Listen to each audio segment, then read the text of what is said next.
Tukaangalia hapana, faida hii ambayo nilipata hata niwashirikishe na Waislamu wenzangu.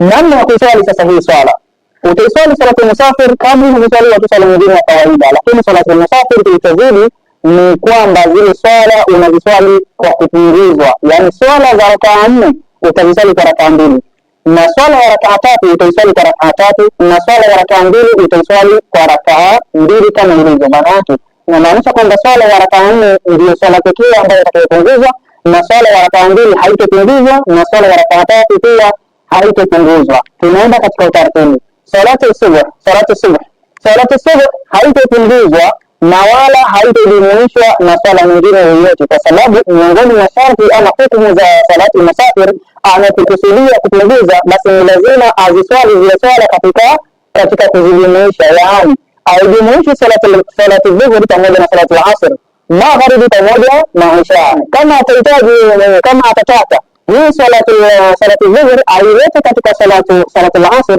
hizi, na hiyo inaitwa jamu taakhir, yani mkusanyo wa kuchelewesha. Na kama atataka kwamba hii salati al-asr sasa haikufika muda wake, lakini nataka niilete katika salati dhuhuri, pia inajuzu, na hiyo inaitwa jamu taqdim. Kadhalika atafanya hivyo katika salati al-maghrib wa salati